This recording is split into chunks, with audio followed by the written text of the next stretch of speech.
तशरीफ रखें। Chairman senate बिस्मिल्लाहिर्रहमानिर्रहीम, जनाब मोहम्मद सादिक संजरानी साहब, स्पीकर कौमी असम्बली राजा परवेज अशरफ साहब, मोहतरम वज़रा, मुअज़्ज़ज़ अरकान पार्लियामेंट, मेहमानान गिरामी, ख़वातीन व हज़रात, अस्सलाम अलैकुम। सबसे पहले मैं आप सबको चौथा पार्लिमानी साल मुकम्मल होने पर और 5वें पार्लिमानी साल के आगाज़ पर मुबारकबाद पेश करता हूँ। मैं आज़ादी के 75 साल पर भी आपको सारे पाकिस्तानियों के साथ साथ मुबारकबाद पेश करता हूँ। मैं यहाँ पर आपके सामने कायदे आज़म का कौल पेश करना चाहता हूँ, जिसमें इन्होंने कहा कि खुदा ने हमें एक अजीम मौका दिया है कि हम एक नई रियासत के मेमार के तौर पर अपनी काबिलियत को साबित करें और कोई ये ना कर सके, कह सके कि अपनी जिम्मेदारी के साथ इंसाफ हम ना कर सके।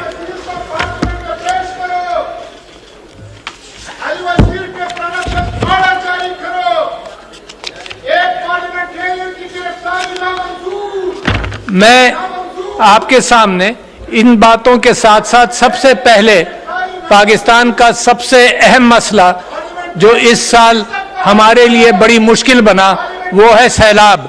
सैलाब के ऊपर आपसे गुफ्तगू करना चाहता हूं और सैलाब के हवाले से मैं सबसे पहले मुबारकबाद देना चाहता हूं अफवाज पाकिस्तान को, जिन्होंने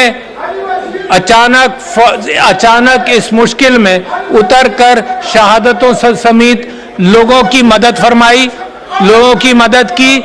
उसके बावजूद इस बात से मैं और आप वाकिफ हैं कि तकरीबन 1500 से ज़ायद अफराद इसमें जाँ बहक हुए।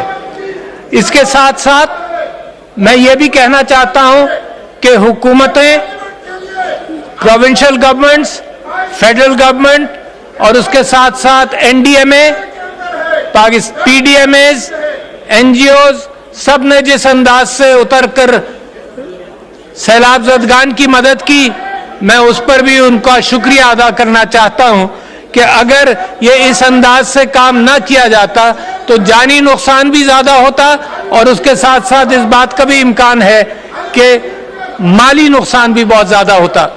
सैलाब ने जिस तरह से पाकिस्तान की सरजमीन पर मुश्किलात पैदा की हैं, उसका मैं और आप जानते हैं कि जो ग्लोबल वार्मिंग और एनवायरनमेंट के अंदर तब्दीली आ रही है, उसमें पाकिस्तान का शायद 1% भी हिस्सा ना हो, मगर ये भी मैं और आप जानते हैं कि दुनिया भी ये कह रही है और पाकिस्तान ने देख भी लिया कि इसके असरात पाकिस्तान पर शदीद मुरतब हो रहे हैं।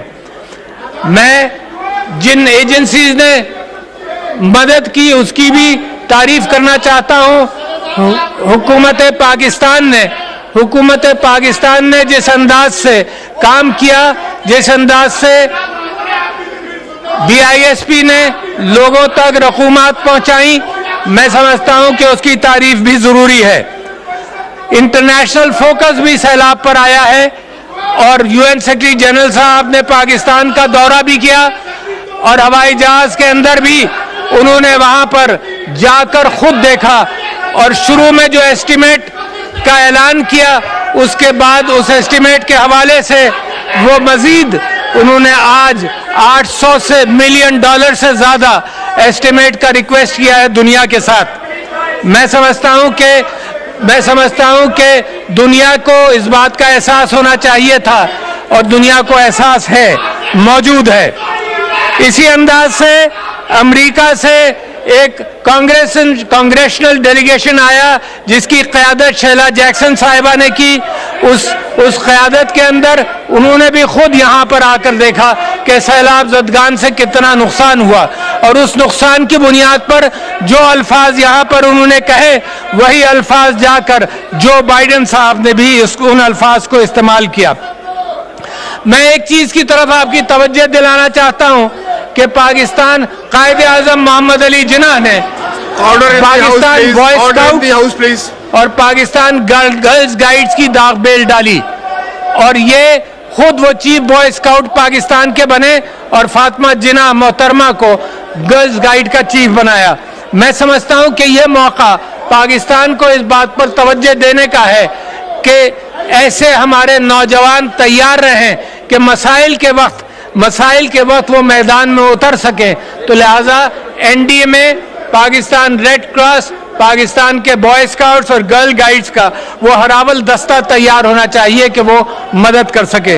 इस सैलाब से जो नुकसान हमारी ज़राअत का हुआ, उस नुकसान के हवाले से एक चीज़ और मैं तवज्जो दिलाना चाहता हूँ कि क्रॉप डैमेज हुआ, पाकिस्तान को क्रॉप इंश्योरेंस के हवाले से तवज्जो देनी चाहिए। और क्रॉप इंश्योरेंस ऐसी चीज़ है जिससे इंटरनेशनल मदद भी मिल सकती है और लोगों के जो नुकसानात हुए उसका सद्देबाब भी किया जा सकता है। इसके ज़राअत पाकिस्तान की रीढ़ की हड्डी है और ये बेइंतहा ज़रूरी है कि ज़राअत के शोबे के अंदर हम उन ममालिक की तरफ देखें जिन ममालिक से हमें टेक्नोलॉजिकल मदद मिल सकती है। और इसके अंदर पाकिस्तान से 19 गुना छोटा मुल्क, मैं उसकी तारीफ करना चाहता हूं, 19 गुना छोटा मुल्क second biggest exporter of food है और वो मुल्क है नीदरलैंड्स। 19 गुना पाकिस्तान से छोटा है, मगर साइंस के इस्तेमाल के अंदर, एग्रीकल्चर की टेक्नोलॉजी के इस्तेमाल के अंदर उसने इतनी तरक्की की है कि मेरा मुल्क जो ज़राअत के एतबार से खुद कफील है होना चाहिए, जिसका सबसे बेहतरीन इरिगेशन सिस्टम जब पाकिस्तान आज़ाद हुआ उसमें मौजूद था, मगर अब अपनी क्रॉप्स के हवाले से जो दुनिया का पर एकड़ यील्ड है उससे भी कम चलता है। तो साइंटिफिक चीज़ें अगर अपनाई जाएं तो पाकिस्तान सिर्फ अपने आप को नहीं बल्कि दुनिया को फीड कर सकता है। मैं ये समझता हूं कि सैलाब से एक और तरफ निशानदेही हुई है और वो ये है कि डैम्स की ज़रूरत है। ये इस माना करके डैम्स की ज़रूरत है कि सैलाब के रेलों से जो नुकसान पहुंचता है वो ना पहुंचे और इसके साथ साथ इस बात का इम्कान हो कि पानी की ज़ख़ीरा कर लिया जाए और पानी मुश्किल वक्त में वो पानी भी इस्तेमाल हो। मैं ये जानता हूं कि इस कौम ने जो चीज़ें हासिल की हैं उसकी तारीफ करना ज़रूरी है। मैं समझता हूं कि दहशतगर्दी का जिस तरह से इस कौम ने मुकाबला किया, इसकी तारीफ होनी चाहिए। मैं ये समझता हूं कोविड का जिस अंदाज से आपने मुकाबला किया उसकी तारीफ होनी चाहिए। आपके पड़ोसी मुल्क के अंदर जो कोविड से नुकसानात हुए वो आपके यहाँ नहीं हुए, इस वजह से कि आपकी मसाजिद खुली रहीं, आपकी प्लानिंग अच्छी थी, आपके इदारे एनडीएमए ने काम किया और पड़ोसी मुल्क से कहीं ज़्यादा बेहतर। मगर जब आप कोविड के नुकसानात से बचकर आप खड़े हुए तो दुनिया के लॉजिस्टिक निज़ाम जो था वो तैयार नहीं था। तो नतीजा ये हुआ कि पाकिस्तान तैयार मगर दूसरे लोग तैयार नहीं हुए, तो हमारा मईशत के एतबार से उसकी वजह से भी नुकसान हुआ। मैं समझता हूँ कि तालीम, मुअज़्ज़ज़ मेंबरान पार्लियामान, तालीम का मामला ऐसा है जिसके ऊपर हमें तवज्जो देनी चाहिए। आप जितना भी इस बात के ऊपर निगलेक्ट करेंगे तो नतीजा ये होगा कि हमारा यूथ बल्ज बड़ा अहम है। दुनिया के अंदर इस बात की कदर है कि नौजवानों की तादाद पाकिस्तान के अंदर बहुत बड़ी है और ये यूथ बल्ज आगे चलकर मिडिल एज के अंदर बर्डन बनेगा और अगर ये तालीम के बगैर ये यूथ बल्ज बुढ़ापे की तरफ गया तो पाकिस्तान के अंदर बहुत बड़ा बर्डन बनेगा। लिहाजा आपकी तवज्जो, मेंबरान पार्लियामान, आपकी तवज्जो होनी चाहिए सियासत के अलावा उन चीज़ों के ऊपर जो मुल्क को बेहतर कर सके। उसके अंदर आउट ऑफ स्कूल चिल्ड्रन के हवाले से आप लोगों के अपने एस्टिमेट्स हैं कि 2 करोड़ बच्चे तालीम नहीं हासिल करते और स्कूल के बाहर हैं। इस सिलसिले में मैंने जब उलमा से भी गुफ्तगू की तो उलमा ने भी अपने इस बात का इजहार किया कि हमारी मसाजिद के अंदर भी इस बात का एहतमाम हो सकता है कि जो बच्चे तालीम नहीं पा रहे वो मसाजिद के अंदर स्कूल की तालीम हासिल करें। जो स्किल में जिन बच्चों को आप तालीम नहीं दे सकते उनके लिए ये बेइंतहा ज़रूरी है कि आप उनको स्किल्स दें, चाहे वो मिडिल के तालिब इल्म हो, चाहे वो मैट्रिकुलेट हो, मगर स्किल्स दें। और आपके 2 इदारे टेफ्टा और नाफ्टेक वो बड़े इदारे हैं जिन्होंने स्किल्स दे रहे हैं और मैं समझता हूँ अहमियत है। मैं ये समझता हूँ कि ऑनलाइन एजुकेशन का भी इस्तेमाल किया जाए कि जहां तक हम स्कूल्स और यूनिवर्सिटीज एस्टैब्लिश नहीं कर सकते तो वहां ऑनलाइन एजुकेशन हो। बड़े अच्छे इदारे पाकिस्तान में मौजूद हैं जो ऑनलाइन एजुकेशन भी फराहम कर रहे हैं। तो हायर एजुकेशन के अंदर दुनिया को बड़ी जरूरत है, आईटी सेक्टर के अंदर करोड़ों लोगों की जरूरत है। और जब मैं जापान गया था तो जो लेट शिंजो आबे थे, उन्होंने कहा कि जी अगर 1 लाख बंदा आपका हायर एजुकेशन बेस्ड है तो हम उसको एम्प्लॉय करने के लिए तैयार हैं। मगर पाकिस्तान को उस फ्रेम ऑफ रेफरेंस से निकलना पड़ेगा। किस फ्रेम ऑफ रेफरेंस है कि बच्चों को हम तालीम दें और वो लोग बाहर चले जाएं। हम ये अफोर्ड नहीं कर सकते कि हम तालीम दें, हम ये अफोर्ड नहीं कर सकते कि वो बाहर चले जाएं। हमारे लिए ये जरूरत है कि हम पाकिस्तान के अंदर वो कैफियत पैदा करें जिसके अंदर लोगों को यही एम्प्लॉयमेंट मिले। और मैं ये समझता हूं कि ये ऑनलाइन एजुकेशन सबसे आसान जरिया है। जब मैं यूनिवर्सिटी से बात करता हूं कि तालीम देने के लिए अपनी तादाद बढ़ा दो तो वो कहते हैं हमें मजीद कई अरब रुपयों की जरूरत है। मैं ये समझता हूं कि वही ऑनलाइन अंदाज से अगर की जाए तो पैसों की भी जरूरत ना पड़े। साइंस एंड टेक्नोलॉजी के अंदर मैं दुनिया पाकिस्तान की तरफ देख रही है। जो तरक्की ब्रिक एंड मॉर्टर के जरिए आप करते हैं उससे कहीं ज्यादा तेज तरक्की साइंस एंड टेक्नोलॉजी के अंदर इस बात का इम्कान है। दुनिया नो हाउ की, इंटेलेक्ट के हवाले से सोच रही है। लिहाजा हमें अपने बच्चों को अगली दुनिया के लिए, आने वाली दुनिया के लिए तैयार करना होगा और इससे मुल्क को बड़ा फायदा होने का इम्कान है। साइबर वर्ल्ड के अंदर जहां आपके ऑडियो लीक्स भी हुए, साइबर वर्ल्ड के अंदर दुनिया को करोड़ों लोगों की जरूरत है। साइबर पावर में छोटे छोटे ममालिक पाकिस्तान से आगे हैं। इसके ऊपर पाकिस्तान की अपनी पॉलिसीज कमजोर हैं, इसको बेहतर करना पड़ेगा। लोग मुतलाशी हैं, करोड़ों लोग साइबर पावर के लिए साइबर वर्ल्ड में चाहिए। हमारी डिफेंस एस्टैब्लिशमेंट के लिए मैं समझता हूं कि साइबर पावर की अहमियत है। हम अपना दिफा कर सकें, हम अपनी यूटिलिटीज को प्रोटेक्ट कर सकें, हम अपने फाइनेंशियल इंस्टीट्यूशंस को प्रोटेक्ट कर सकें। दुनिया की जंगें अब साइबर वर्ल्ड के अंदर होगी। हमें यह सोचना पड़ेगा कि पाकिस्तान की क्या तैयारी है। तो मैं आपसे गुजारिश करता हूं मुकन्निना के लोगों से कि इसकी तरफ फोकस करें। मैं सेहत की तरफ आपकी तवज्जो दिलाना चाहता हूं। मौजूद मेंबरान पार्लियामान जितने भी यहां पर मौजूद हैं, यह बात कम से कम पाकिस्तान में हर तरफ जाएगी, जरूर सुन लीजिए कि सेहत के हवाले से पॉपुलेशन प्लानिंग के अंदर मुझे बनाया गया था। मैं सूबों का मशकूर हूं, सबका मशकूर हूं कि मिलकर पॉपुलेशन टास्क फोर्स ने काम किया। मगर एक चीज आपके सामने वजाहत करना चाहता हूं अपने तजुर्बे की बात पर बुनियाद पर, इस 4 साल की बुनियाद पर, कि यह बात वजाहत करना चाहता हूं कि सबसे आसान low hanging fruit population planning में वो औरतें हैं जो पाकिस्तान के अंदर टोटल प्रेगनेंसीज या हामला होना तकरीबन 90 लाख है। इसमें आपके स्टेट के अपने फिगर्स हैं कि इसमें निस्फ फैमिलीज जो हैं वो बच्चा नहीं चाहती थी। लिहाजा अगर उन तक कॉन्ट्रासेप्टिव्स पहुंच जाए तो लिहाजा लो हैंगिंग फ्रूट है, फॉरेन पॉपुलेशन का मामला कंट्रोल में आ जाता है। आप लोग इस बात से वाकिफ भी हैं कि जब डेमोग्राफिक ट्रांजिशन होता है, दुनिया में हर मुल्क में हुआ कि जब मईशत बेहतर होती है तो फैमिली साइज बता से खुद छोटा होता है। तो लिहाजा वो डेमोग्राफिक ट्रांजिशन जब तक आएगा उससे पहले इस बात का इम्कान है कि आप अपनी प्लानिंग कर अपनी पॉपुलेशन को मैनेज कर लें। पाकिस्तान की सेहत के अंदर स्टंटिंग का जिक्र है। मेरे भाइयों और बहनों, मौजूद अराकीन जितने भी यहाँ मौजूद हैं, मैं आपसे गुजारिश करता हूँ कि स्टंटिंग जो है पहले 1000 दिनों की कैफियत के अंदर 38% बच्चे और बड़े इसका शिकार हैं, बड़े भी हैं, क्योंकि ये स्टंटिंग खत्म नहीं होती। तो लिहाजा पहले 1000 दिन की अहमियत है।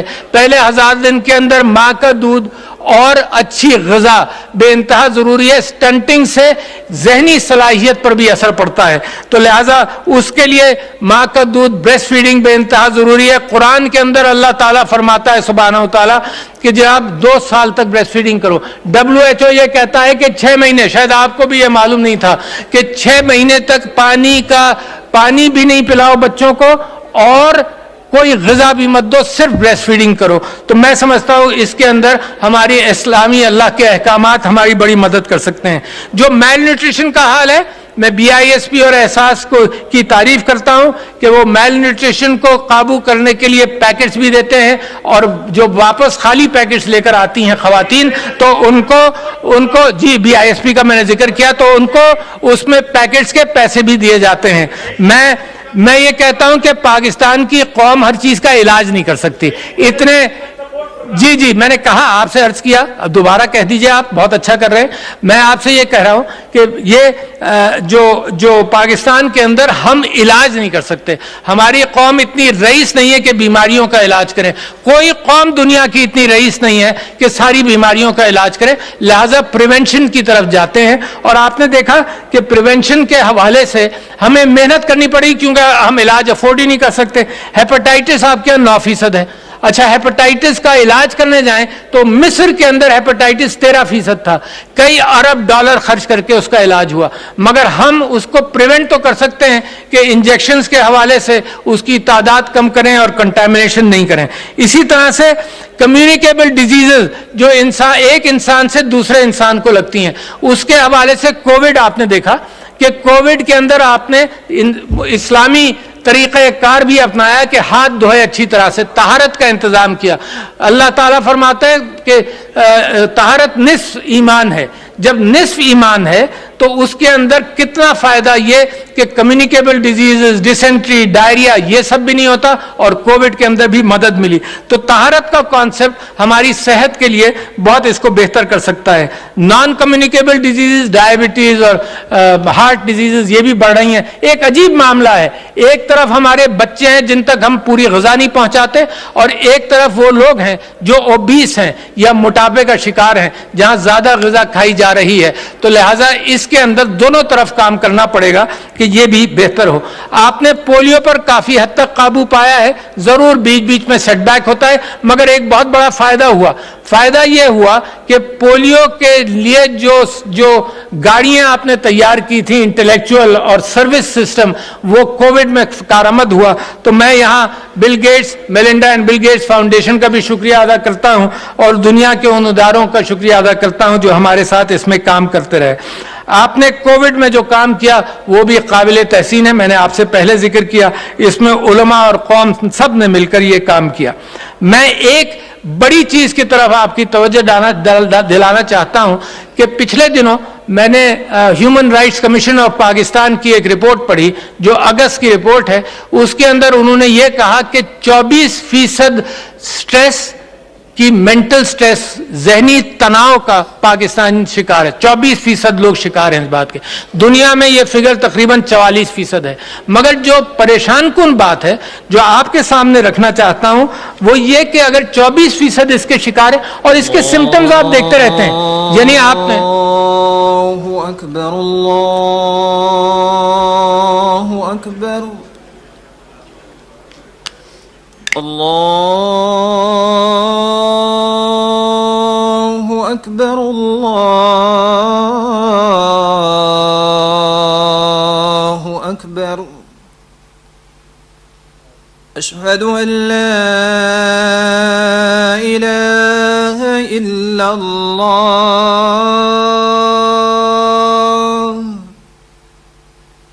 اشہد ان لا الہ الا اللہ،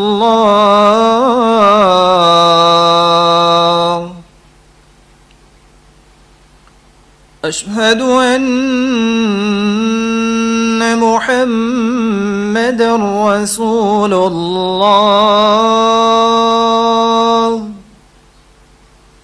اشہد ان محمد رسول اللہ،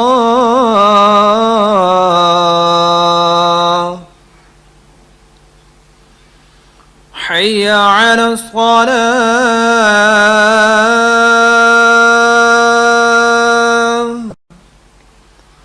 حی علی الصلاة،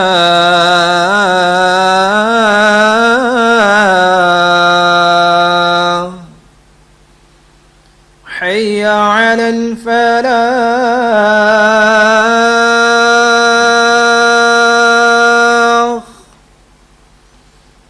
حي على الفلاح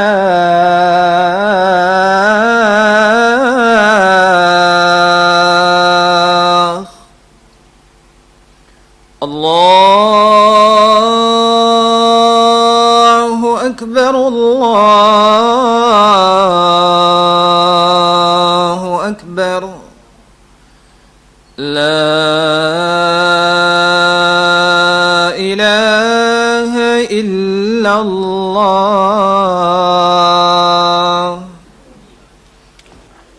बिस्मिल्लाहिर्रहमानिर्रहीम.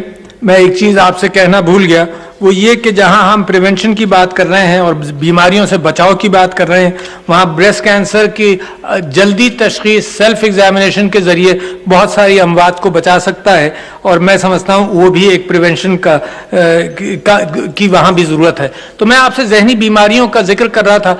जहनी बीमारियां और जहनी तनाव की जो कैफियत है वो माशरती स्ट्रेस से भी होती है और अपनी मेडिकल कैफियत भी बनती है. तो मैंने आपसे कहा कि 24% यानी कई करोड़ लोग इसमें मुब्तला हैं. जब ये बम फटता है तो हमें और आपको खबर के जरिए पता चलता है कि इस शख्स ने इसको मार दिया, ये ड्रग अफेक्टेड पर्सन ने फलाने को मार दिया, इस तरह से कत्ल कर दिया. तो ये सिर्फ वो बम फटते हैं जो अंदर माशरे के अंदर बड़ा जहनी तनाव है. अच्छा, जहनी तनाव के हवाले से 24% तो पाकिस्तान का एस्टिमेट है, मगर इसके मालिज कहां हैं? मैं आपको उनकी गिनती भी बता दूं ताकि आपको इसकी अहमियत का अंदाजा हो कि इसका इलाज कहां पर होगा. तो लिहाजा यही human rights commission of Pakistan की रिपोर्ट में यह है कि पाकिस्तान में कुल साइकेट्रिस्ट जो हैं जो इसका इलाज कर सकते हैं वो 500 से कम है. अगर आप ये इसको जरा सा बड़ा कर लीजिए कि जी साइकोलॉजिस्ट भी इसका इलाज कर लेंगे, उनको मिलाकर टोटल फिगर 1900 से कम है, साइकेट्रिस्ट और साइकोलॉजिस्ट मिलाकर. नतीजा यह है कि यह भी फिगर मौजूद है कि अगर आज आप किसी साइकेट्रिस्ट के पास जाए, कोई जाए बेचारा परेशान होकर, तो उसकी 10 फीस तकरीबन 10,000 रुपए घंटा बन जाती है, क्योंकि है ही नहीं लोग. तो लिहाजा मैं समझता हूं कि ये जहनी तनाव हादसाती बुनियाद पर इस्लामाबाद के अंदर और मुख्तलिफ जगहों पर आपको नजर आया कि कैसे कैसे इसकी वजह से जराइम होते हैं. इसके साथ एक और चीज है जो ड्रग अब्यूज की सूरत के अंदर ट्रांसलेट हो रही है. तो ये चीज वो नहीं है जो जैसे छाती का कैंसर हमने टेबल के नीचे उसका जिक्र नहीं किया और टाबू बन गया. तो मेंटल स्ट्रेस भी, जब मैं डॉक्टर था और जब मैं डायग्नोस करता था तो लोगों को कहता था कि इसका इलाज कराओ, तो कहते थे ये पागल तो नहीं है. तो इस तरह से ये टाबू है, ये साइलेंट किलर बन रहा है माशरे के अंदर. ये किलर जान के एतबार से नहीं बल्कि तनाव के एतबार से जो बहुत बड़ी कैफियत बन गई है. तो मैं एक और चीज आपसे जिक्र करना चाहता हूं, वो ये है कि नर्सेज का फुकदान, डॉक्टरों का फुकदान. नर्सेज 7 लाख नर्सेज चाहिए हमें. तो हमारी सोच अब जिंदगी में पाकिस्तान में ये नहीं होने चाहिए कि अच्छे डॉक्टर पैदा करो, अच्छे इंजीनियर पैदा करो और ये बाहर चले जाएं, अच्छी नर्सें पैदा करो और ये बाहर चले जाएं. हमारे यहां अंदर बड़ी सख्त जरूरत है. पाकिस्तान अफोर्ड नहीं कर सकता कि सबको तालीम दे, लिहाजा इनको रखें. जो आपने हेल्थ इंश्योरेंस सूबों ने और मरकज ने किया है, ये भी एक काम की चीज है, हेल्थ कार्ड वगैरह. और मैं इसके साथ एक चीज आगे बढ़ना चाहता हूं कि टेली हेल्थ का इम्कान भी बढ़ाएं. और क्यों बढ़ाएं? इसलिए बढ़ाएं कि मैं और आप तो मिडिल क्लास से आए हैं या अपर क्लास से आए हैं. हमारी कोई बीमारी हो, पेट में दर्द हो, तो वो किसी को फोन करके डॉक्टर से पूछ लेंगे कि भाई इसका क्या करूं, मैं अस्पताल जाऊं नहीं जाऊं. बेचारे गरीब की बीवी का कौन किसके पास जाएगी? जो वो मजदूर सारे दिन काम कर कर आएगा तो वो उसको ले जाने के काबिल है. टैक्सी लेगा तो 500 रुपए टैक्सी में खर्च होंगे, उसका मीटर चलना शुरू हो जाएगा. तो कम से कम वो किसी को फोन करके पूछ तो ले. यही मेंटल स्ट्रेस के अंदर भी टेली हेल्पलाइंस की जरूरत है. मैं बहनें यहां मौजूद हैं, मैं औरतों की एम्पावरमेंट के हवाले से भी कुछ बात कर लूं जो बड़ी सख्त जरूरत है. कायदे आजम ने यह फरमाया कि औरत को शाना बशाना चलना चाहिए वरना पाकिस्तान तरक्की नहीं करेगा. कायदे आजम मोहतरम अपनी बीवी को भी हर जगह साथ ले जाते थे और वाकयात भी मुंसलिक है, मैं आपकी समा खराशी नहीं करूंगा. अपनी बहन को हमेशा अपने साथ रखा और औरतों की एम्पावरमेंट के हवाले से उन्होंने इस्लामी ट्रेडिशंस के हवाले से बात की. मेरे नबी सल्लल्लाहु अलैहि वसल्लम ये फरमाते थे कि जिसने 2 बेटियां जवान कर दी उसकी जन्नत पक्की हो गई. हुजूर ये बीबी खदीजा बिजनेस वुमन थी. ये पता नहीं कहां कल्चर से हमने ये बातें अपना ली हैं कि औरत को हम काम से गुरेज चाहते हैं. अलबत्ता इसमें एक बात सही होगी और वो ये है कि हैरेसमेंट ना हो. औरत सेफ महसूस करे, उसके लिए पब्लिक स्पेसेस हों। ये तो मेरे मर्द भाइयों का भी काम है कि इसका इस्तेमाल करें, और कानून भी मौजूद है, उसका इम्प्लीकेशन भी होनी चाहिए। मगर मैं मुबारकबाद देता हूं बैंकों को, स्टेट बैंक ऑफ पाकिस्तान को भी, कि औरत आज घर बैठे बैठे अपना अकाउंट खोल सकती है। डिजिटल इंक्लूजन अगर औरत का हो जाए तो औरत माशरे के अंदर कंट्रीब्यूट करेगी। ये तो पाकिस्तान का कमाल है कि अपनी औरतों को पूरे मेन स्ट्रीम मईशत में आए बगैर पाकिस्तान तरक्की करता रहता है। यह पाकिस्तान का कमाल है कि पूरी यूथ को तालीम दिए बगैर भी वो पाकिस्तान तरक्की करता है। जरा तसव्वुर कीजिए आप कि अगर ये सारे सेक्टर्स मिल जाएं तो पाकिस्तान के अंदर कितनी तरक्की हो। तो मैं ये समझता हूं अब इस बात का भी इम्कान हो गया कि औरतें घर बैठकर भी काम कर सकें, अमेज़न के जरिए चीजें बनाकर एक्सपोर्ट कर सकें। मैं ऐसी हजारों औरतों को जानता हूं पाकिस्तान में, जो पाकिस्तान में रहकर कुरान की तालीम अमेरिका में दे रही हैं, जो पाकिस्तान में रहकर उर्दू की तालीम दे रही हैं। तो इस बात का इम्कान है कि अब घर पर भी औरत बैठकर काम करे।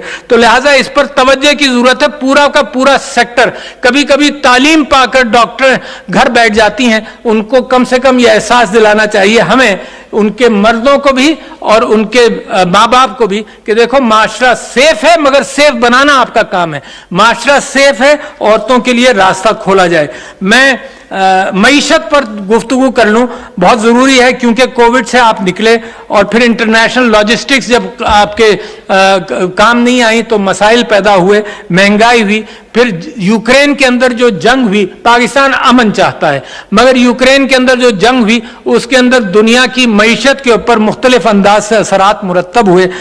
मैं ये हुकूमत और पिछली हुकूमत दोनों ये कहते रहे, और उससे पहले की हुकूमतें, कि पाकिस्तान को अपने पैर पर खड़ा होना चाहिए। इससे हम सब इत्तेफाक करते हैं। लिहाजा इसके लिए मेहनत की जरूरत है कि कैसे सिर्फ कहने से पैर पर खड़ा हो जाएगा।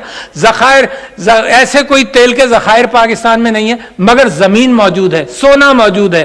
पाकिस्तान का जो अवाम है वो सोना है, वो सब मौजूद है। तो हमें खुद खड़ा होना पड़ेगा। और पिछले साल 8 महीने पिछली हुकूमत के और 4 महीने नई हुकूमत के जो ग्रोथ के फिगर्स हैं वो सेटबैक्स हुए, मगर 5.97 तक हम पहुंच गए थे। इसका मतलब पहुंच सकते हैं ना, कैपेसिटी है, कर सकते हैं। तो लिहाजा उन्हीं फिगर्स के पास वापस जाना पड़ेगा। हमने ये तय कर लिया कि एक्सपोर्ट बढ़ाएंगे, हमने ये तय कर लिया कि इंपोर्ट सब्स्टिट्यूशन करेंगे।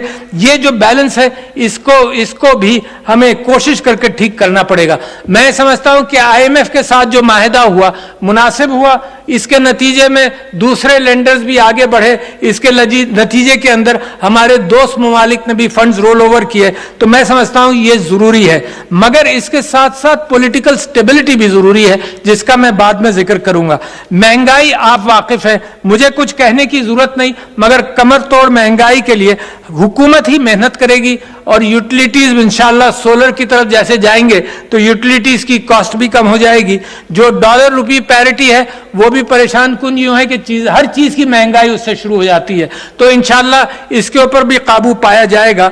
और लॉन्ग टर्म एतबार से कंटिन्यूएशन ऑफ पॉलिसीज, जिस चैम्बर के साथ मैं गुफ्तगू करता हूं तो हर चैम्बर के लोग, हर इंडस्ट्री के लोग ये कहते हैं कि पॉलिसीज की कंटिन्यूएशन होनी चाहिए। तो लिहाजा अगर हुकूमतें पाकिस्तान में बदले भी तो मेरी दरखास्त यह है कि पॉलिसीज की कंटिन्यूएशन तय कर लेनी चाहिए कि ये कंटिन्यू रहे, वरना इन्वेस्टर नहीं आएगा। इन्वेस्टर आएगा भागेगा, आएगा भागेगा, तो ये कैफियत पाकिस्तान के लिए बेहतर नहीं है। मैं मीडिया की आज़ादी के हवाले से भी कुछ बातें कहना चाहता हूं। मैं समझता हूं मैंने प्राइम मिनिस्टर साहब की भी तवज्जो दिलाई थी तहरीरी तौर पर, और पिछली गवर्नमेंट में मैं ज़बानी तौर पर तवज्जो दिलाता था। मीडिया की आज़ादी जमहूरियत की आज़ादी के लिए बेइंतहा ज़रूरी है। और मीडिया अगर प्रेशर महसूस करे कि उनके लोगों के साथ जुल्म ज़्यादती हो तो मैं समझता हूँ ये जमहूरियत के लिए मुनासिब नहीं है। तो मैं इस हुकूमत से भी दरख्वास्त करता हूँ, सारी हुकूमतों से दरख्वास्त करता हूँ, आने वाली हुकूमतों से दरख्वास्त करता हूं कि इसका एहतमाम बेइंतहा जरूरी है। और इसके अलावा एक सोशल मीडिया ने भी एक हैजान पैदा किया हुआ है पाकिस्तान में, वो भी एक अजीब, क्या हमारी समझ में ही नहीं आता कि क्या है। तो लिहाजा हमारे पास जो औजार हैं उन्हीं को हम इस्तेमाल करते हैं। औजार क्या है, पकड़ लो उठा लो, اس کو زبردستی سمجھا دو، اس سے نہیں کام چلے گا۔ اب جب مسلمانوں کو یہ خوف تھا کہ پرنٹنگ پریس جو ہے یہ خرابہ پیدا کرے گا، تو گوٹنبرگ بائبل اور گوٹنبرگ پریس جو ہے جرمنی میں ایک سونار تھا جس نے بنایا تھا، اور 13ویں یا 14ویں صدی میں مسلمانوں کا پہلا پرنٹنگ پریس 1726 میں استنبول میں بنا، کیونکہ مسلمان گھبراتا تھا کہ بھئی یہ ٹیکنالوجی ہے، یہ خرابہ پیدا کرے گی۔ اسی طرح سے سوشل میڈیا کو بھی آپ ایک ٹیکنالوجی سمجھیں، وہ سوشل میڈیا انفارمیشن کا بہترین ذریعہ، وہ سوشل میڈیا تعلقات کا بہترین ذریعہ، اس کے اندر ہر علم کے ساتھ خرابے کا بھی امکان ہے۔ یہ تعلیم ہمیں دینی پڑے گی، یہ قانون کے ڈنڈے کے ذریعے بہت ساری چیزیں ٹھیک نہیں ہوں گی۔ تو لہٰذا اور پھر ہیجانی کیفیت پیدا ہو جاتی ہے کہ جی اس نے یہ کہا۔ ساری جھگڑے انسانوں میں، خاندانوں میں اسی بنیاد پر ہوتے ہیں، اسپیکر صاحب اور چیئرمین صاحب، اسی بنیاد پر کہ کس نے کیا کہا، کس نے کیا سنا، اور جھگڑے، قوموں کے جھگڑے اسی بنیاد پر ہوتے ہیں۔ تو لہٰذا اس میں احتیاط کی ضرورت ہے۔ سوشل میڈیا، اگر یوٹیوب ہم نے بند کیا، ایک زمانے میں ہم نے 1-2 سال کے لیے بند بھی کیا، اب بند کریں، اس سے اتنا فائنینشل نقصان ہوگا پاکستان کو کہ ہم تعلیم کے سیکٹر میں اور ہر سیکٹر میں، تو لہٰذا سوشل میڈیا کی انڈرسٹینڈنگ ہمیں بہتر کرنی پڑے گی۔ میں نے پچھلے سال اسی ہال کے اندر 2 چیزوں کی طرف نشاندہی کی تھی۔ ایک تو غیبت، کہ اللہ تعالیٰ فرماتا ہے کہ بھائی کا گوشت تم کھاتے ہو، غیبت۔ اچھا غیبت کیا کیفیت ہے کہ یہاں کی گفتگو وہاں سنا دی، غیبت اسی کو کہتے ہیں، آؤٹ آف کانٹیکسٹ بات سنا دی۔ اور مسلمان سے زیادہ کون اس بات سے واقف ہے کہ جو پچھلے 1400 سال سے قرآن کی آیات کو آؤٹ آف کانٹیکسٹ مسلمانوں کے خلاف استعمال ہوا، 1400 سال سے حضور اکرم صلی اللہ علیہ وسلم کی احادیث کو آؤٹ آف کانٹیکسٹ دنیا کے آگے اسلام کے خلاف استعمال ہوا۔ تو آؤٹ آف کانٹیکسٹ تو ہم واقف ہیں اس بات سے، لہٰذا ہمیں بھی اس بات کا خیال کرنا پڑے گا۔ اور میں نے پچھلے دنوں مثال بھی دی، مگر اب مجھے خطرہ اس بات کا بھی ہے کہ پرائیویسی کا عنصر اب بالکل ختم ہو جائے گا، مگر یہ جنریشن وہ دیکھتے ہوئے اس کو تکلیف ہوگی، نئی جنریشن آئے گی وہ پرواہ بھی نہیں کرے گی کہ کس کی پرائیویسی انکروچ ہو گئی، پرائیویسی ختم ہو جائے گی۔ تو غیبت سے پرہیز کریں۔ قوم بنتی ہے اتحاد کے ساتھ، اور قائد اعظم نے جو اس اتحاد کی بات کی وہ میں آخر میں آپ کے سامنے وہ بھی رکھوں گا۔ تو قوم بنتی ہے۔ اسی طرح سے فیک نیوز، اللہ تعالیٰ نے کہا کہ تصدیق کرو، ہمارے ہاں فیک نیوز ہم خوب برملا چلاتے ہیں۔ اچھا، اور دنیا پریشان ہے، صرف آپ نہیں، ساری دنیا پریشان ہے ان دونوں چیزوں سے۔ تو وہ بچوں کی تربیت کر رہے ہیں، جو 14 سے 18 سال کے بچے، اس میں سب سے زیادہ سائنٹیفک امریکن اور بہت سارے رسالوں نے تحقیق کر کے بتایا، تو ان کو تیار کرتے ہیں کہ غیبت سے کس طرح سے پرہیز کرو، آؤٹ آف کانٹیکسٹ کو کس طرح سے ہینڈل کرو، اور اس کے ساتھ ساتھ فیک نیوز کو سمجھو۔ تو تیار کرنا پڑے گا آپ کو۔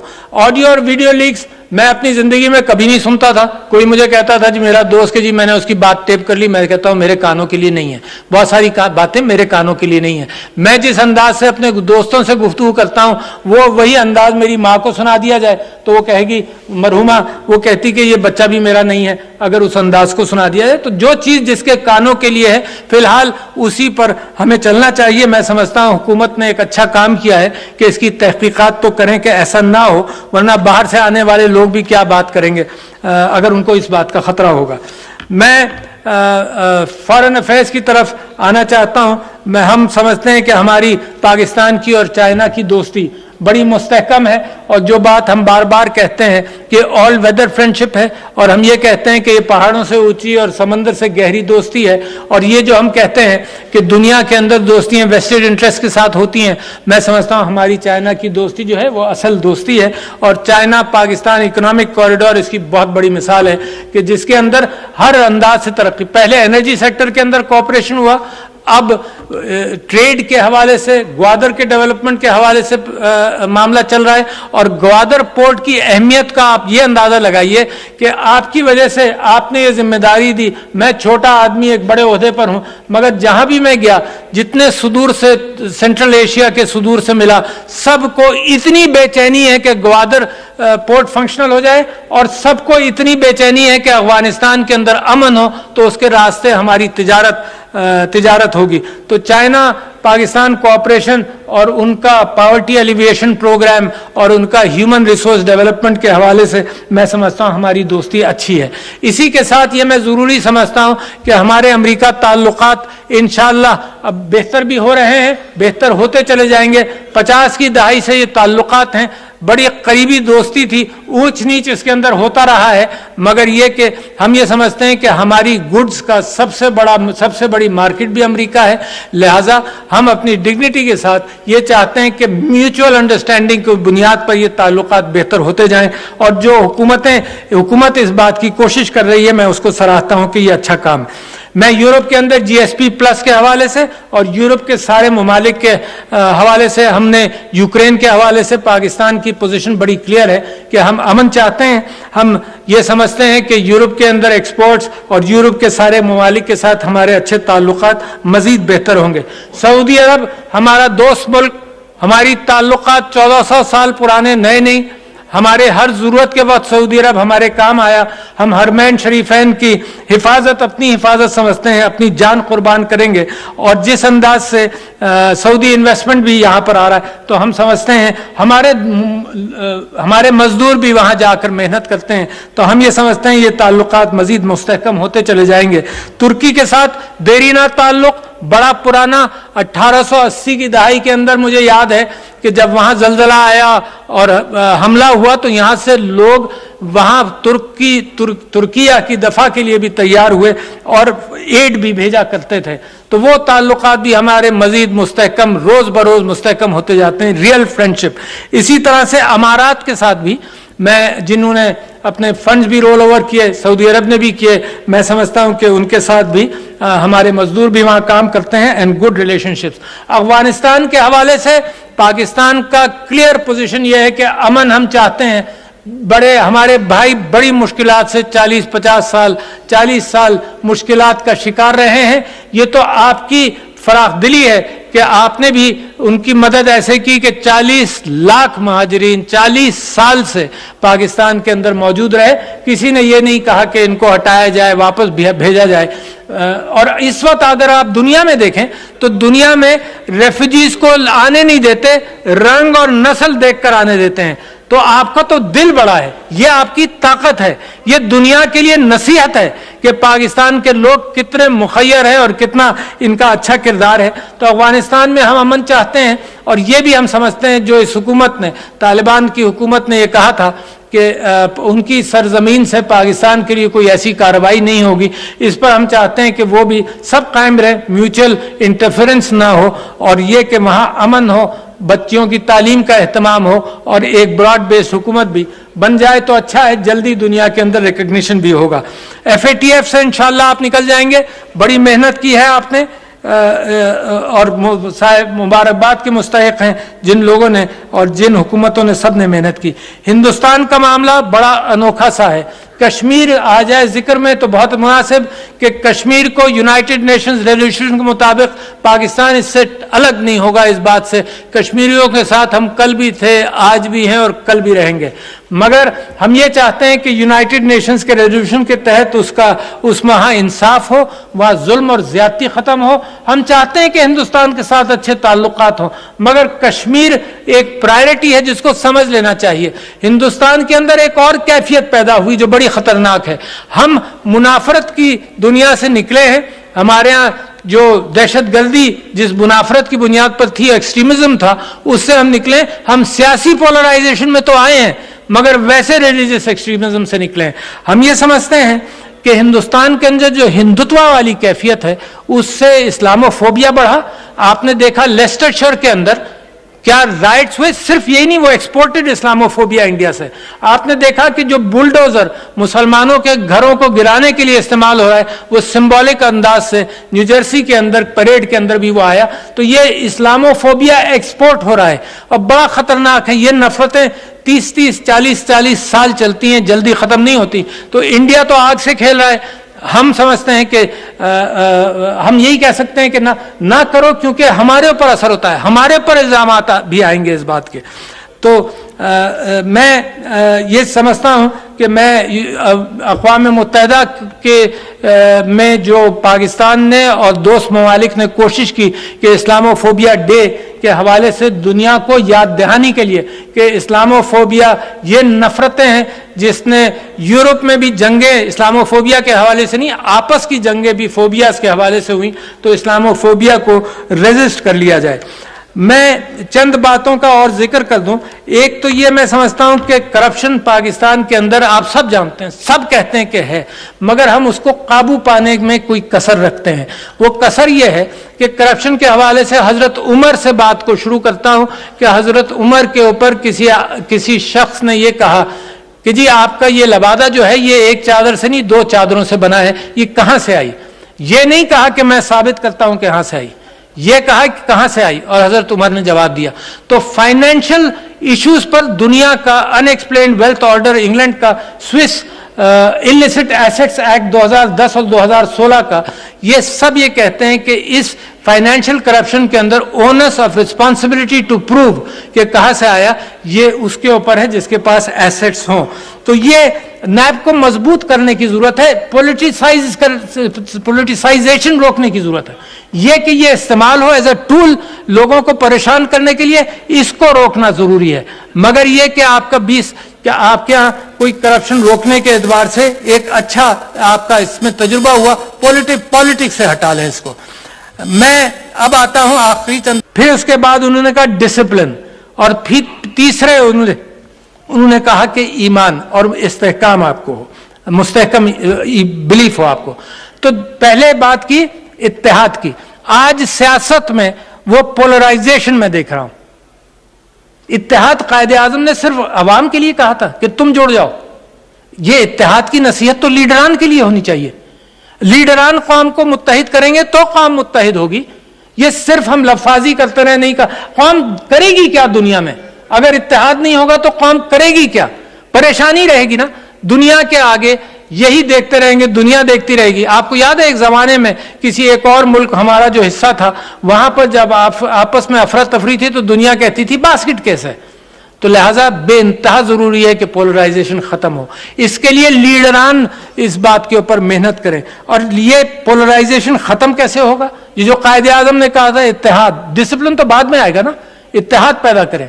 और कौम के 75 साल जिस अंदाज से गुजरे तो उसमें जो हमारी गलतियां हैं उसको पकड़ने की कोशिश करें। तो इसके खत्म कैसे होगा? यकीनन पाकिस्तान के अंदर ये मांग रहती है कि फ्री एंड फेयर इलेक्शंस हों। ये मांग रहती है कि जी नहीं हुए, और लोग कहते हैं कि 1970 का इलेक्शन हुआ था। मैंने इस पार्लियामेंट की मदद से, यही आपने वो कमेटी बनाई थी जो इलेक्ट्रॉनिक वोटिंग मशीन्स के हवाले से, जिसका चेयरमैन मैं था, मुत्तफिका हमने मशवरा दिया, इसी पार्लियामेंट को मशवरा दिया कि ईवीएम्स एक काबिल अमल चीज है, इसको टेस्ट किया जाए, ट्राई किया जाए और इसको सही कर इसको इस्तेमाल किया जाए। इसी पार्लियामेंट के अंदर वो रिपोर्ट आई और मुत्तफिका रिपोर्ट थी कंसेंसस के साथ। क्या है ईवीएम? यह था कि बटन दबाने से काउंट हो जाए और कागज का बैलेट भी चलेगा। तो कागज का बैलेट भी था और बटन भी था। तो लिहाजा मैं समझता हूं कि ये इसके ऊपर काम करना चाहिए। ये नहीं कि इसको हम टालते रहे, ये हुकूमत अगली हुकूमत पर टाले, वो हुकूमत अगली हुकूमत पर टाले। ये इस अंदाज से तो पाकिस्तान के अंदर इस्तेहकाम कैसे आएगा जब आप हर इलेक्शन को चैलेंज करेंगे? हर शख्स, हर पार्टी जो हारेगी वो कहेगी कि जी इंसाफ नहीं हुआ यहां पर। दूसरी चीज मैं समझता हूं ओवरसीज पाकिस्तानी का जिक्र भी जरूरी है कि उनसे 30 अरब डॉलर आते हैं, मेहनत करते हैं, मजदूरी करते हैं। उनको वोटिंग राइट्स के एतबार से सुप्रीम कोर्ट ने भी कहा कि है, हम भी समझते हैं कि है, आप भी जानते हैं कि है। ये वो नहीं है जो डुअल नेशनल्स हैं।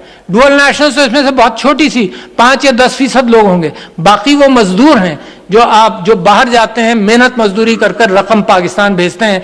तो सुप्रीम कोर्ट ने भी कहा, आपने भी कहा, पार्लियामेंट ने भी कहा कि उनको वोटिंग का हक मिले। आप एहतियात कर लें, इंश्योर कर लें कि ये इसके अंदर गड़बड़ और धांधली ना हो, मगर ये राइट देना पड़ेगा। मेहनत कब करेंगे? कुछ लोगों ने जिसको बारिश में छतरी की जरूरत होती है, हर शख्स छतरी लेकर थोड़ी फिरता है। जिस मुल्क को जरूरत जिस चीज की होगी वो अपनाता है। हमारे पड़ोसी मुल्क ने इस चीज को अपनाया, कामयाबी के साथ अपनाया। जिनको नहीं जरूरत है वो नहीं उसको अपनाए। मैं आपके सामने ये बात कहना चाहता हूं कि लिहाजा ये इंतखाब का साल है और इसके अंदर अगर पोलराइजेशन है तो पोलराइजेशन को हल कर लें। पूरा साल भी बाकी है, आपस में गुफ्तगू कर अगर महीनों का फर्क है तो इसके अंदर बैठकर बातचीत कर इसको एक दूसरे को मुतमईन कर कोई इलेक्शन की डेट भी डिसाइड कर लें। जल्दी हो जाए, अच्छा, मेरी राय अच्छा है, मगर ये तो आप लोग तय करेंगे ना, क्योंकि मैं सिर्फ अपनी राय दे सकता हूं अपने दोस्तों को, मगर ये आप तय करें। पोलराइजेशन खुदा के वास्ते इस मुल्क में खत्म करें। मुनासिब है आप डिस्कस करें, मगर यह कि जरूरत है कि पोलराइजेशन खत्म करें। एक चीज की अहमियत है, उस अहमियत को जानिए और पहचानिए। जिद को छोड़े बगैर पोलराइजेशन खत्म नहीं होते। मैं आपसे दूसरी बात यह कहना चाहता हूं कि मुझे पूरी उम्मीद है पाकिस्तान के ऊपर, यह उम्मीद है कि यह पाकिस्तान सोना है, इसकी मट्टी सोना है, इसके लोग सोना है। और कायदे आजम ने, और आप फिक्र करते हैं गरीबों की, आप मेहनत करते हैं, लिहाजा ये डिजर्व करता है मुल्क कि ये अच्छे रास्तों को तय करे। और इसी मुनासबत से मैं अपनी बात खत्म करना चाहता हूं रूमी का, मौलाना जलालुद्दीन रूमी के का हवाला देकर कि वो मेरे नबी सल्लल्लाहु अलैहि वसल्लम की मोहब्बत में फिदा, जिससे अल्लामा इकबाल ने भी रास्ता तलाश किया। मैं समझता हूं उसने 8 मदारिज इन मोहब्बतों के हवाले से उनका जिक्र किया जो पाकिस्तान पर पूरे मौजू उतरते हैं। मैं उन 8 मदारिज का आपसे जिक्र करता हूं। पहले रूमी कहता है कि अपने आप से मोहब्बत करो, अपने दिल का शीशा साफ करो ताकि तुम्हारे अंदर जो चीज आए वो नफरतों से हट कर आए। तो दिल का शीशा साफ करो। रूमी कहता है अपने आप से मोहब्बत करो। फिर रूमी कहता है कि अपने घर वालों से और खानदान से मोहब्बत करो, दिल बड़ा करो, लोगों को दरगुजर करो। फिर तीसरा दर्जा वो कहता है अपने पड़ोसियों से मोहब्बत करो। और क्या खूबसूरत पाकिस्तान है कि जनाब अपने पड़ोसियों से मोहब्बत करता है, मुश्किलात के अंदर वो निकलता है, हम लोग निकलते हैं और मदद करते हैं। और दुनिया में सबसे ज्यादा चाहे जलजला हो चाहे जो कुछ भी हो, हम अब निकल कर मेहनत करते हैं। फिर रूमी कहता है अपने वतन से मोहब्बत करो। यह हो नहीं सकता कि वतन बन जाए बगैर मोहब्बतों के और बगैर जज्बात के। सिर्फ वतन बनता है इस बात से नहीं कि वहां पर हमारे जराए अच्छे हैं और हमारा सोना निकल आएगा या तेल निकल आएगा। वतन बनता है इंसानों से। तो वो चौथा कहता है वो अपने वतन से मोहब्बत करो। फिर आगे बढ़ता है, इस वक्त दुनिया का जो हाल है वो कहता है कि इंसानियत से मोहब्बत करो। जो आप कत्लो गारत गरी पाकिस्तान के मगरिब में आपने देखा तबाही का अंबार, जो अब जंगें चल रही हैं, वो इसी वजह से है कि हम इंसानियत से मोहब्बत नहीं करते, खून खराबे के लिए हर वक्त तैयार रहते हैं। फिर रूमी कहता है कि अल्लाह की मखलूक से मोहब्बत करो। देखो यहां पर आपका अल्लाह की मखलूक सिर्फ जिंदा नहीं है, नबादात, फूल, परिंदे, इनसे मोहब्बत करो। मगर अल्लाह की क्रिएशन जो है, अल्लाह ने जिन चीजों को बनाया है उसमें पत्थर, पानी, बादल, सब चीजें हैं। और एनवायरमेंट के हवाले से कितनी बड़ी नसीहत है कि अल्लाह की क्रिएशन से मोहब्बत करो। तो एनवायरमेंट के लिए इससे बेहतर महसूस चीज नहीं होगी। और 7वें दर्जे पर, जिस पर वो खुद भी फिदा था, हम भी फिदा हैं, वो कहता है कि मेरे नबी सल्लल्लाहु अलैहि वसल्लम से मोहब्बत करो, क्योंकि उस मोहब्बत के अंदर ये कायनात बनी है। बड़ी बात है। और 8वां दर्जा मेरे भाइयों और बहनों, 8वां दर्जा यह है कि इस सारे रास्ते पर, मोहब्बत के रास्ते पर चलोगे तो फिर अल्लाह से मोहब्बत के रास्ते खुलेंगे। तो मेरे दोस्तों, भाइयों, मैं आपका मशकूर हूं कि आपकी सबक खराशी हुई, आपने मेरी बात सुनी। मगर मैं जिन चीज़ों की तरफ मैंने आपकी तवज्जो दिलाई है और जो मैं जिस चीज़ को अहमियत देना चाहता हूं वो ये कि आपस में मुनाफरतें कम कर कर, इत्तेहाद कर कर, कायदे आज़म और अल्लामा इकबाल की बातों पर ईमान रख कर, और जो रियासत मदीना हुजूर अकरम सल्लल्लाहु अलैहि वसल्लम के हवाले से उसवे हसना को फॉलो करें, तो ये कौम के ऊपर मुझे पूरा कॉन्फिडेंस है कि दुनिया की अजीम तर कौमों में इसका हिस्सा बन जाएगा। बहुत शुक्रिया ख्वातीन व हज़रात, मेंबरान पार्लिमान जितने यहाँ मौजूद हैं, आप सबका शुक्रिया मौजूदगी का। अस्सलाम वालेकुम।